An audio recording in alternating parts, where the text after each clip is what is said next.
conclusions. Now on to the next story. Story 2. AITA for ignoring my injured mom after she cut me out of her will? I, 50F, am the eldest of divorced parents. My father is happily remarried with more kids, but my mother stayed single and relies on me and my younger brother, 45, to come help her out in her retirement village regularly.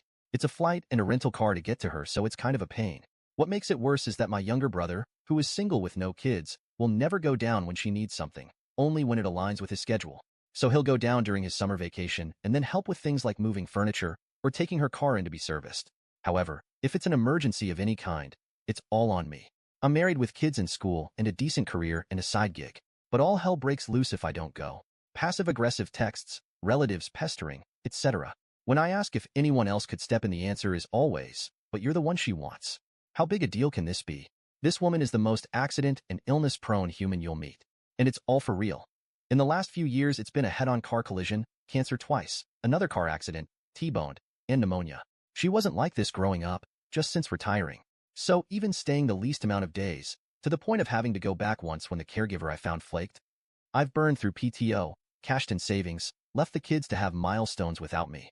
And usually when I'm with her, she talks on and on about my golden brother. See how he hung that new picture when he was here? He's so handy. Annoying as hell, but I've had a lifetime to get used to it. Some months ago, I found out by accident that except for some small amounts for my kids, she's leaving everything to my brother. It will be a decent amount, $250,000.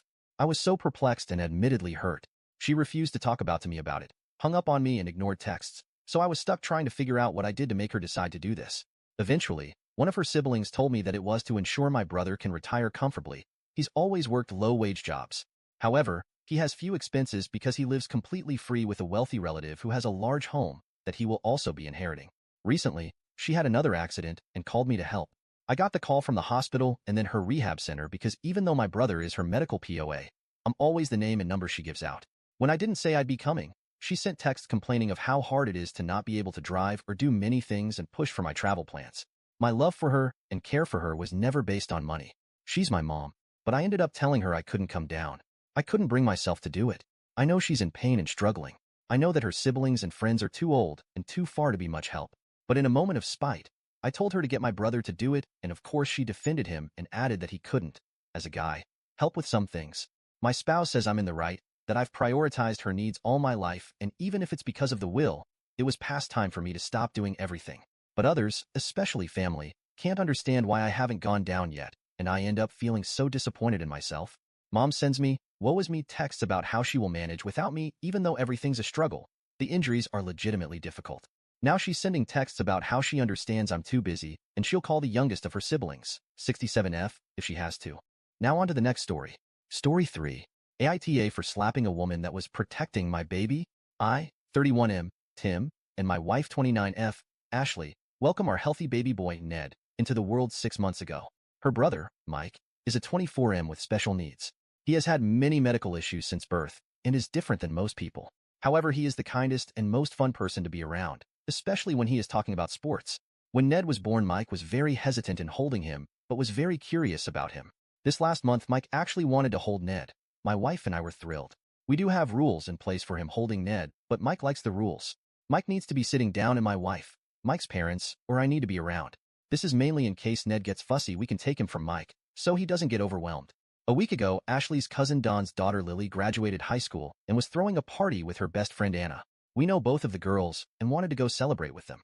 Mike wanted to come, but his parents didn't, which was totally fine, and we brought him. Ashley was on an outdoor patio couch talking with Don while I had Ned.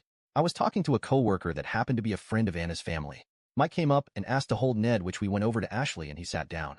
I gave Ned to Mike and asked Ashley if she needed a water since I was going to grab a beer from our cooler.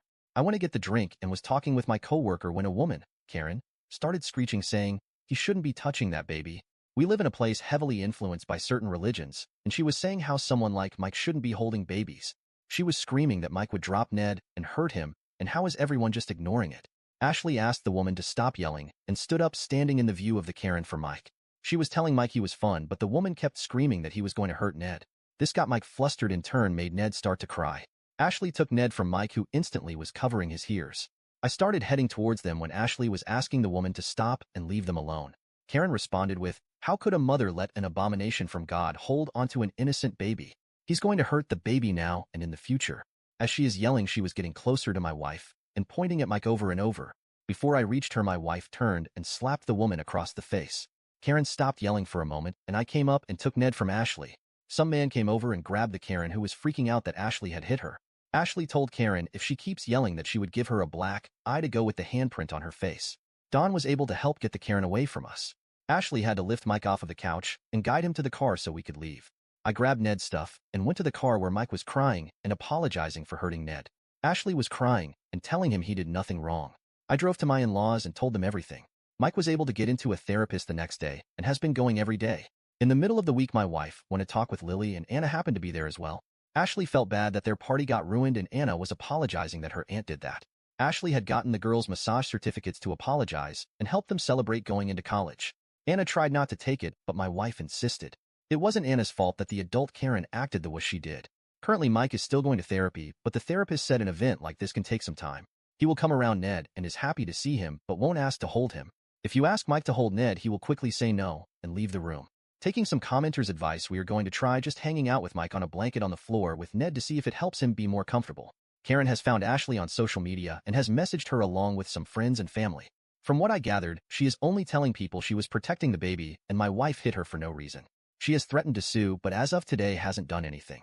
I work with a lawyer who has put me in touch with one that is willing to represent my wife if it ever comes to that. Fingers crossed that Mike will be comfortable to soon hold his nephew. We will also try to update if things change. My wife vented to one of her friends and her mommy, and me class that ended up telling everyone what happened. All of the moms say my wife went too far when striking the woman. That has made my wife wonder if her protective instincts were too much. She was worried for her child and brother's safety and didn't want to give Karen the chance to get physical. I hope this makes more sense for people, and thank you for all the loving comments so far. Now on to the next story. Story 4. AITA for leaving my sister's wedding early after her maid of honor humiliated me in her speech. I 27F was a bridesmaid at my older sister's wedding last week. The wedding was beautiful, and everything seemed perfect until the reception. During the reception, the maid of honor, who has been my sister's best friend since childhood, gave her speech. It was emotional and all, but then she made a joke about how I was the family screw-up who finally managed to do something right by not messing up my bridesmaid duties. Everyone laughed, but I didn't find it funny. For context, I've had a rough few years. I struggled with my mental health and dropped out of college for a while. I've since gotten my life back on track, but it's still a sensitive topic for me. Hearing that joke in front of all our family and friends wasn't funny at all. My sister's best friend and I never really got along, but still I never expected something like this from her. Especially the day wasn't about me at all, then why bring me up in the speech? I tried to stay composed, but I felt the tears coming, so I quietly left the reception and went outside to collect myself. My sister followed me out and asked what was wrong. When I told her, she said it was just a joke and she meant nothing bad. I tried to go back inside, but I just couldn't, and I ended up leaving the wedding early. My parents understand why I was upset, but my sister is angry with me. I do feel terrible for leaving, but I also feel like I had the right to feel hurt and humiliated. Edit 1. I said nothing at the moment because I didn't want to cause a scene on my sister's special day. And I can't reason with her right now because she will just ask me if I haven't been taking my meds lately. That's what she does when she's angry with me, so I'm giving her some time to maybe realize how her best friend's joke was out of line. Edit 2. Someone asked me if my sister's best friend and I argued before / did I give her a reason to do this. My sister's best friend and I never went past high. She told me before, few years ago, that she, in general, doesn't feel comfortable around someone struggling mentally because in her head God only knows what they're capable of. Since she said this / to this day, I just try to avoid her. Update. My dad called to check up on me and see if my sister and I had talked things out. When I told him no, he said it's better if we talk about it now and assured me that I have nothing to apologize for. If my sister thinks she has nothing to apologize for, then the least she can do is make her best friend apologize or fully realize that the joke was out of line. By the way, my brother and I met 4 days ago, and he told me that Bill, my sister's husband, didn't like the way the MOH called me a screw-up in front of everyone, and some of those who laughed voiced later that they did so out of nervousness. On Monday, my sister called me to talk. When I made it to her place, her best friend was on the phone and didn't put it down for a second. My sister started by saying that just a few years ago I would have laughed hard and not taken the joke as an insult. I told her maybe some laughed because they don't know the reason she called me a screw-up. For context, when I was 16 something happened, and that's why I struggled mentally really badly between 16 to 18. When I was 17 I was diagnosed with PTSD and later with depression and anxiety. Since then I don't like it when someone touches my head, especially my hair and the back of my head / neck. My sister knows everything. During our conversation my sister did most of the talking. At some point I felt like my sister had called me just to blame me again without trying to understand my perspective. When I tried to talk, she put her hand on the back of my neck and pulled me toward her with each sentence as if to say, "Do you understand?" Or, "Okay." I hated it and felt irritated. I honestly kept thinking, if I pushes her away, would I be in the wrong? Would they just call me mental and tell family I got physical? I tried to leave, but she insisted that no one was leaving until we sort this out. She told her best friend to just apologize. She refused and reminded my sister that I was the reason her husband got angry at her on their wedding day because I couldn't take a joke, and when I tried to explain why, I told her if she had focused her speech on the bride/groom, then maybe he wouldn't have had a reason to be angry. She refused to listen and brushed my words off. She said, "Yeah, whatever. Sorry." I was glad it was finally over, and as I was about to leave, I heard her say, "Can't take a joke that everyone knows is true." Both of them laughed, but my sister stopped mid-laugh and apologized. I didn't say anything and left. I think I've had enough. I mean, I know I've had a few rough years. I dropped out of college for a while, fine, but I've since gotten my life back on track. My parents helped me through it all and never made me feel like a burden. At first, I was on some strong meds that made me feel tired/sleepy most of the time. After a while, I started to feel a little better with therapy and my family's support. During that period, it was me, my parents, and my brother. My sister was 3 hours away for a job and used to visit sometimes and would often bring her best friend along with her. Looking back, I don't want to say she hates me, but I know she felt ashamed to have a family member struggling with mental health issues. I don't know how to explain this. I've made up my mind and decided to go and see for now. If my parents and my brother, who were there when I was going through it all, never made me feel that they're ashamed of me, then why would she? I'm still on some meds, but feels much better than before. I have a stable job, my own place, and friends who loves me for who I am. I can say I'm proud of myself a little. I love my family to death and tried to maintain a relationship with my sister all these years, but I'm trying to improve myself, not constantly be reminded of what I was a few years ago. Now on to the next story. Story 5. AITA for feeling my wife of 25 years has essentially taken away my chance at ever having offspring and probably doesn't love me. As the title says, I am 44, always planned on having kids with my wife, F43. We have a video we recorded together for our future children when we were younger. I didn't want to start until I was absolutely sure we were financially stable enough to support a kid. I can distinctly remember when that day came about 12 years ago. Suddenly, she wasn't so sure, which came as a complete shock to me. After much conversation, she agreed I'd make a great father, and we could finally stop using condoms. Yes, they were always required prior to that. Now it seemed like she started keeping track of her cycles, but I think we only tried, on the proper day, once or twice in a 2-year period. I feel like the keeping track she did was to make sure we didn't do it on those certain days. So here's where stuff gets really messed up. Spurred on by our dog's coming demise, I started researching why we never ended up having kids and came across some texts during that same time period where she had a 2 to 3 year affair. It was the guy that actually broke it off with her in the end because he knew she was married and didn't want to be a homewrecker. This made her intensely angry at me for 2 years. I had no idea why she was so mad. Honestly, now I wish she would have left me for him, so I could at least have a chance at finding a woman that truly loves me enough to have our baby. Did I mention that she cut me off of all sex since the affair, while still being intimate with him for over another 6 months? And it'll be 10 years this August since we made love. She claimed it was due to pain, but never went to doctors about it. Not even a handy on my birthday, no matter how many times I asked. Only recently after all this did we finally figure out what may be the worst part of this. She has bad CPTSD from childhood, which was erroneously attributed to agoraphobia and social anxiety for over a decade. So I have 2 choices. 1. Stick with the women I've loved for over 25 years and help her recover from the CPTSD. 2. Find a woman who loves me, and I love her, enough to have kids in very short order. Edit. Well, I had no idea this post would get so many replies. Thank you, kind Redditors, for reinforcing what I figured you'd all say. Sigh.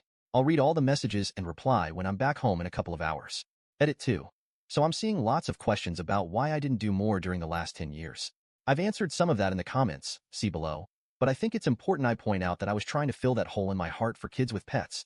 We lost our 12-year-old cat summer before last, and our 8-year-old shepherd needed surgery pregnant with our second baby. We live in a major city, and his mother lives in a suburb 45 minutes north of us. Her doctor works out of a hospital located downtown in our city, and my MIL will often stay over at our place after her appointments instead of driving back to her home, as her appointments usually end right around when rush hour begins. Yesterday was one of these days. She went to have some labs drawn at the hospital, and then came over to our home when I was just about done cooking dinner. My husband was at the gym.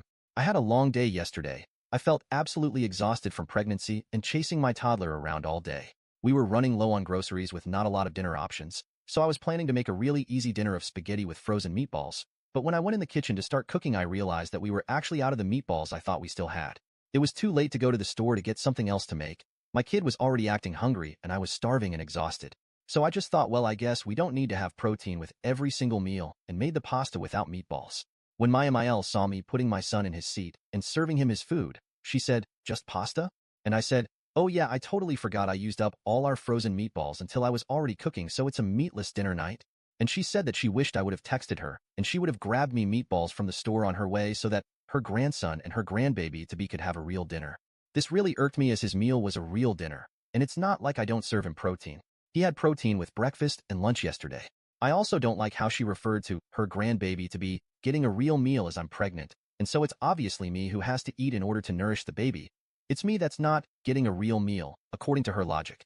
It made me feel like she sees me as some kind of vessel and really made me mad.